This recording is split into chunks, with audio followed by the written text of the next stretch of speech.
Assalomu alaykum, hurmatli aziz do'stlar, aziz Facebookdoshlar, YouTube kanalimizni muxlislari.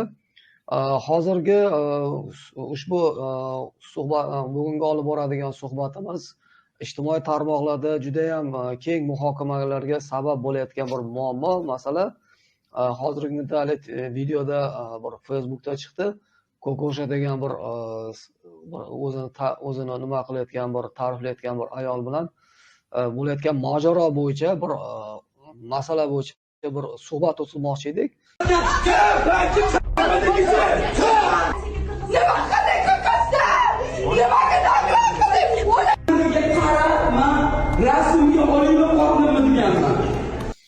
Hozirgi ushbu masala bo'yicha suhbatimizni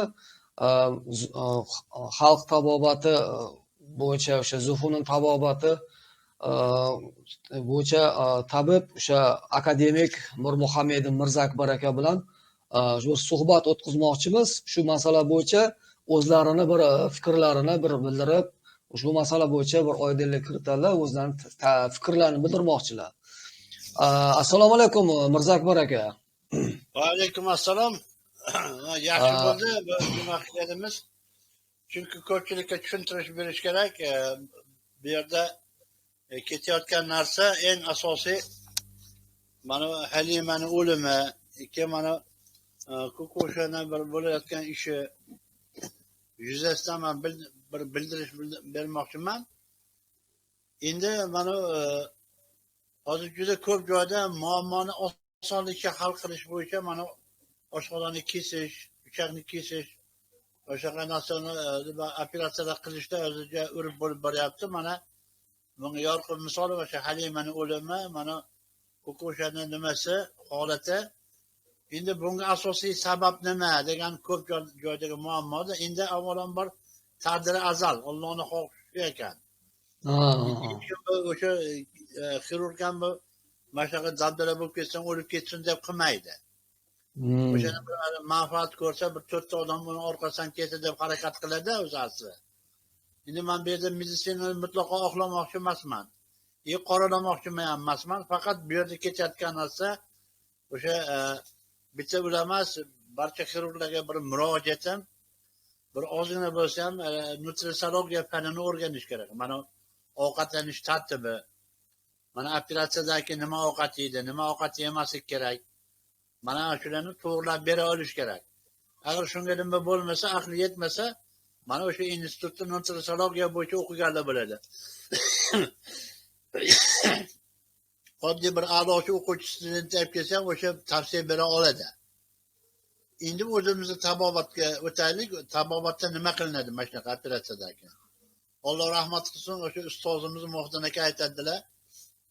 Operatsiya kimdaki operatsiya qildirsa, yo'q bir qo'l oyog'i sinsa, 2 yoshga kirsa, o'shancha yoshgacha, o'shancha kungacha ovqat yemasin, sovuq narsa yemasin, ya'ni meva-cheva yemasin, sovuq suv ichmasin deb aytadi, ta'kidladilar. Mana nima bo'lganman-ku, bir operatsiya bo'lib qo'l oyog'im sinib yotib qolganda, mana o'sha guvohsan, ustoz aytdilarki, o'sha vaqtda 30 yo 25 yoshim edi. 25 kun suv ichmaysan, meva yemaysan deganlar, chidab o'tirganman. Mana hamma yotdi. Mana qo'lim bit-bitin. Lekin men appendisit bir yotganman, o'sha 15 kun yotganman. O'shanda ham o'sha 23 yoshimda edi, vallohu alam. Shu 23 yoshimda ham o'sha 23 kun suv ichma, meva yema degan. Endi bu yerda aytilayotgan gaplar u unga og'dardi, bu bunga og'dardi. Mana o'sha parhez qilinmagan. Mana endi oshqozonni kesib olib tashlash. Mana nimada oshqozonni birinchi fundal qismida savdo qilti hosil bo'ladi. Ikkinchisi kichik antral qismida qon hosil bo'ladi. Uchinchi florus qismida safro hosil bo'ladi. Katta antral qismida balg'am hosil bo'ladi. Men bularni sizlarga nimada mana darsda nima qilgan? Mana ekranda ko'rinadimi yo'qmi? Mana shu qism mana. Ko'rinyapti. Ha ha Mana ha. mana shu ish faoliyati buziladi. Endi sodda dehqoncha qilib tushuntirib, xalqqa yetadigan qilib tushuntirilganda, oshqozonda e, bir necha ming o'sha kimyogarlar o'tiradi. Endi har joyga tushgan ovqatlarni nima qilib, qabul qilib, mana temir ekan, mana tilla ekan, mana kumush ekan, mana ko'mir ekan, mana kesak ekan qilib, ajratib o'tiradigan kimyogarlar o'tiradi oshqozonda. Endi o'ylab qara, mana oshqozonni ertlashab, 12 barmoq ichani qizilong'achga ulab qo'yiladi. Xuddi ot singari ozgina yeydi, a'dan chiqib ketaveradi. Mana shunaqa qilib ulab qo'yilyapti-da. Endi bunda nima bo'ladi? Xuddi mana bu yerda fondal qism, antral qism, keyin mana katta antral qismi mana yerda yozilgan. Ana shu qismlarni faoliyati buziladi. Mana misol uchun bu yerda eng yirik ish olib boradigan savdo, undan keyin rezerv beradigan mana balg'am, yoki o'sha issiqlik ta'minotini berib parchalovchi, uchani tozalab turadigan safro. Endi tabiiy butun tanaga ozuqa beradigan qon mijadi bo'ladi. Endi bu yerda mana shuni ishlab beradigan, hidni hosil qiladigan baza yo'qoldi-da. Bu baza yo'q. Endi bitta narsa berish mumkin mevadan, bir dona meva. Ya'ni u ham bo'lsa g'anjali, sliva. Shu Ibn Sino aytadiki, shu hidni to'g'rilaydi deb. O'sha qonni ham, balg'amni ham, savdoni ham, safroni ham o'sha mo'tadil qilib beradigan narsa. Agar o'shani ham yeyish kerak emas. Berilsa, mana oddiy mana urush kinolarni ko'rgansizlar, mana 41-yillardagi haligi o'q yegan nimani operatsiya qilib, voydod suv ichaman, suv berma deydi. Nimaga? Zaражение bo'ladi suvda. Birinchi o'rinda suvda, ikkinchi o'rinda o'sha mevaning soklarida sho'rchun kislorod ko'payib ketadi, bichishga yo'l qo'ymaydi. Mana ko'p vaqtdan suv ulama dedi-ku. Mana o'sha aqlli odamlar suv ulama dedi. O'pkaga suv yig'adi deyapti. Endi tembol sahni diabetga uchragan odamlarda suv bermasa bo'lmaydi. Unga nima qilish kerak desa, og'ziga latan namlab qo'yib qo'yiladi. O'shani shimib tiradi. Boshqa iloji yo'q. Endi bular nima qilyapti? Operatsiyadan xohlagan narsani yeyaver, xohlagan ishingni qil, xohlagan sigaret chek, boshqa qil. Endi sigaret safroni qo'zg'aydi, tabiiy safro. Hazm kuchaytirib yuboradi-da. Endi hazm kuchaytirib turgandan keyin organizmdan talab qiladi. Mana uni to'g'rilaganda. Endi bunga mana antral qismda nima bo'ladi-yu, pelorus qismda nima bo'ladi? Ular yo'q-ku, qaydan oladi? Chirishib boshlaydi. Mana shu nekrozga uchraydi. O'sha nimalar tomirlar uchun bir-biriga yopisha olmaydi. Har yerda qorayish bor, qon aylanmaydi. Tabiiy qon yo'q-da. Zapas rezerv yo'q. Har joy achishni boshlaydi. Ya'ni gangren boshlanadi. Endi ana o'sha hozirgi shu nimada ko'chada aytyapti, mana Turkiyaga borib nima qilish kerak. Yo uni oldin davolab, agar uni davolamasang rakka aylanadi deb aytib, ular rakka aylanadi demagan bu aniq. Chunki gangren bo'lib ketadi degan dedi. Gap tagida yotgan gangren bo'lib ketadi. Ya'ni o'sha qorasonga o'tib ketib qoladi deyilgan. Mana Halimaniki ham qorasonga o'tib ketgandi.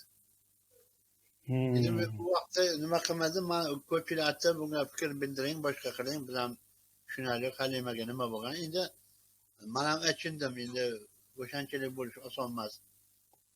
O'sha ota-onasi nimasi, mana otasi deydi katta bo'lgan, qiynalgan.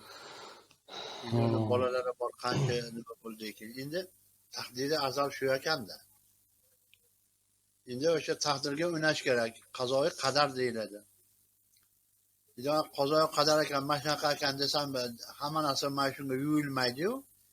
Lekin o'sha oz-moz bo'lsa ham bir tabobat kitoblarni varaqlab qo'yish kerak o'sha nimalar, o'sha vrachlar ham boshqalar ham. Shuni ozgina varaqlab bir qolachtirib qo'ysa yaxshi bo'lardi. Endi mayli biz tabobatni o'qimasin, biz haliga tabobat bundoq deb hep chiqmoqchi emasmiz. Mana meditsinani ham o'zini o'rni bor. Lekin o'sha to'g'ri olib borsa-da, endi bu yerda aytyapti, bitta o'quvchisiz, bitta xirurg ekan, boshqa ekan, deb har joyda nima qilyapti. Endi bunga kelganda masalan insonlarda shunaqangi talantli odamlar bo'ladi. Endi mana nimasiga meni fikrim bu. O'sha parhezga rioya qilganda yashadi. O'sha Halima ham nimasi ham boshqa o'lib ketgan odamlar ham yashadi. Parhezga rioya qilish kerak-da. O'sha vrachlar turib aytish kerak. Endi mana sigaretga ruxsat berdi, unaqa bunaqa. Agar sigaret chekadigan odam bo'lsa, uni xumori qo'ziydi-da. Bana buziladi nima. Ana o'shaning uchun sigaret chekaver deyiladi. Bir ikki marta sigaret chekadi, unga keladi. Yo'qsa stress boshlanadi, stressda ham yara bitmaydi.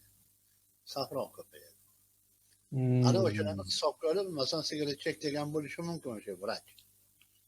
Sababi o'sha xumori qo'zigandan keyin odamda isterika boshlaydi. Lekin o'zini bilmayligi, har xil suku boshqa qilib o'sha xumori bo'ladi-da.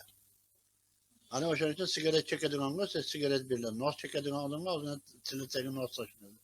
Yana u tinchlanadi. O'shani nazarda tutib ular aytgan bo'lish kerak. Endi bu aytyapti xonalarga o'sha 5 vrach kirib bir pachak sigaret chekyapti xonani tutum qilib. Endi ana bu noto'g'ri. Endi mana Ibn Sino davrida operatsiya qayda qilingan? Qanaqa joyda qilingan? Ibn Sino davrida chinorning ostida operatsiya qilingan. Chinor daraxtni tagida. Chinorda o'sha virusni, yoki mikrobni o'ldiradigan zaharli modda ishlab chiqarib turadi. Endi o'sha operatsiya qilingan odam sog'ayib, yarasi bitib ketguncha chinor tagida yuradi, keyin qo'yib yuborgan. Ana ko'rsam qanaqa o'sha davrda o'sha Ibn Sino o'sha nima davrda qilgan. Mana nimani Abraham Biruniyni ko'rechagini birinchi marta operatsiya qilgan o'sha yerda. Mana o'sha nimalarni qarasam, o'sha ustadlar boshqalarni tutib turib nimalarni qidirib o'sha dezinfeksiyani qilgan. O'sha vaqtda sirkada dezinfeksiya qilgan. Mana o'shanda araqlar bo'lgan, lekin o'sha mas qiluvchi narsa mumkin emaslik uchun nima qilgan. Lekin ana o'sha yerda nimani bergan haligi morfin bergan, illatni uxlatgan.